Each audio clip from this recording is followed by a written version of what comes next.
السلام علیکم ورحمۃ اللہ وبرکاتہ۔ آج انشاءاللہ عز و جل حدیث پڑھوں گا آداب کے ساتھ نماز جمعہ ادا کرنے کی فضیلت۔ حضرت ابو ذر غفاری رضی اللہ تعالی عنہ سے روایت ہے کہ حضور خاتم المرسلین صلی اللہ علیہ وآلہ وسلم نے ارشاد فرمایا: من اغتسل یوم الجمعۃ فاحسن غسلہ وتطہر فاحسن طہورہ وَلَبِسَ مِنْ أَحْسَنَ ثِيَابِهِ وَمَسَّ مَا كَتَبَ اللَّهُ لَهُ مِنْ طِيبِ أَهْلِهِ ثُمَّ أَتَى الْجُمْعَةَ وَلَمْ يَلْغُ وَلَمْ يُفَرِّقْ بَيْنَ اثْنَيْنِ غُفِرَ لَهُ مَا بَيْنَهُ وَبَيْنَ الْجُمْعَةِ الْأُخْرَى۔ یہ حدیث سنن ابن ماجہ کے اندر موجود ہے، اس کا جو نمبر ہے 1097۔ آئیے اس حدیث شریف کا ترجمہ سماعت فرمائیں۔ میرے آقا امام الانبیاء حضور علیہ السلام نے ارشاد فرمایا: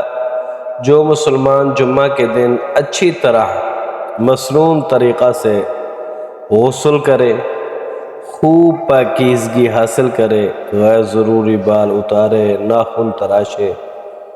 یعنی اچھے طریقے سے غسل کرے،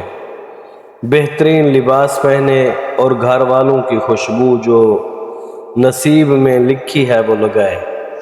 اب اس کا مطلب یہ ہے جو گھر میں خوشبو ہے وہی لگا لے،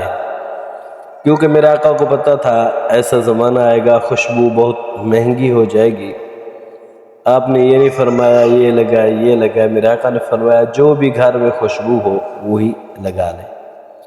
پھر میرے آقا نے فرمایا پھر جمعہ کے لیے حاضر ہو، نہ کوئی بیکار بات کرے اور نہ دو مسلمانوں کے درمیان گنجائش نہ ہونے کے باوجود بیٹھ کر ان کو متفرق کرے، یعنی ایسا نہ ہو کہ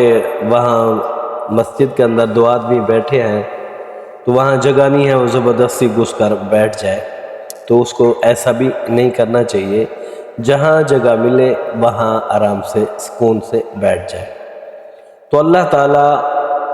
اس جمعے سے آئندہ جمعے تک اس کے صغیرہ گناہوں کو معاف فرما دے گا۔ اس حدیث مبارک میں نماز جمعہ کی فضیلت بیان ہوئی کہ ایک ہفتہ بلکہ دیگر احادیث کے مطابق 10 دن کے صغیرہ کبیرہ گناہ معاف ہو جاتے ہیں، لیکن اس مغفرت کے لیے شرط یہ ہے کہ اس حدیث مبارک اور دیگر روایات میں بیان کردہ آداب کو ملحوظ رکھا جائے۔ تو اس لیے جب مسجد میں جائے کوئی ایسی بات نہ کہے، بلکہ درود و سلام پڑھتے جائے، ذکر اللہ کرتا جائے، اور مسجد میں ایسا نہ کرے کہ دو آدمیوں کے درمیان جگہ بالکل تھوڑی سی ہے، اس کو بھی دھکا دے اس کو دھکا دے درمیان میں بیٹھ جائے، بلکہ جہاں جگہ ملے وہاں بیٹھ جائے۔ تو دعا ہے اللہ تعالی ہم سب کو جلدی مسجد میں جانے کی توفیق عطا فرمائے، اور اللہ تعالیٰ جمعہ کی برکت سے ہمارے صغیرہ اور کبیرہ گناہوں کو معاف